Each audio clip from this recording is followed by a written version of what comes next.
আসসালামু আলাইকুম। আমার কাছে প্রচুর পরিমাণে ফোন আসে যে ভাই আমার কাবিননামায় আমার নামের আগে বা পিছে অর্থাৎ মোহাম্মদ হয়তোবা ভোটার আইডি কার্ডে আছে অথবা ভোটার আইডি কার্ডে নাই অথবা বেগম, মন্ডল, মিয়া এই ধরনের কোনোটা একটু কম বেশি হয়েছে। এগুলো আসলে সংশোধন করা যাবে কিনা? তো যেহেতু কাবিননামা সংশোধনের বিষয়টা ওই সংশ্লিষ্ট কাজের উপরে ডিপেন্ড করে, এই ধরনের ছোটখাটো বিষয় সংশোধনে কিন্তু আহামরি কোনো বেগ পাওয়ার কথা নয় বা কাজী ইচ্ছা করলে এটা সংশোধন করে দিতে পারে। আর এই বিষয়ে আমি আমার জেলা রেজিস্ট্রার স্যারের সাথেও কথা বলেছি। উনি বলেছে যে এই ধরনের কোনো ভুল ভ্রান্তি হলে কাজী নিজ ইচ্ছায় এটা কিন্তু ঠিক করে দিতে পারবে এবং যে অংশটুকু ভুল হয়েছে সে অংশটুকু কাটা দিয়ে মানে মূল ভলিউমের কথা বলছি।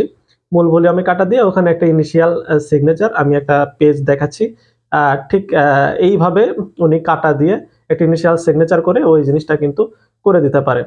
তবে যেহেতু কাবিননামা নতুন করে দিতে হবে, কাবিননামায় ওই জিনিসটা থাকবে না। মূল ভলিউমে কথাটা আমি বললাম যে মূল ভলিউমে ওইটুকু অংশ কেটে দিয়ে এই কাজটি একজন কাজী করে দিতে পারেন। আর আরেকটা বিষয় হচ্ছে যদি বয়সের সমস্যা থাকে যে আপনার ভোটার আইডি কার্ডের সাথে বয়সের মিল নাই, সেই ক্ষেত্রে এইটা সংশোধন করাটা একটু টাফ। যেহেতু আপনার চাইলে কিন্তু আপনার ভোটার আইডি কার্ড যতই সংশোধন করেন, ভোটার আইডি কার্ড সংশোধন করতে গেলেও কিন্তু লিগ্যাল ডকুমেন্টস ছাড়া বয়স সংশোধনটা করা যায় না। সুতরাং বয়স সংশোধনের সুযোগ কিন্তু খুবই সীমিত।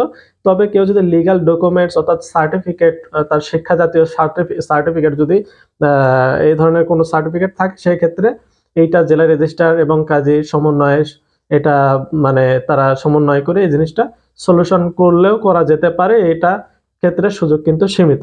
আশা করি এই বিষয়টি বুঝতে পেরেছেন। আসসালামু আলাইকুম।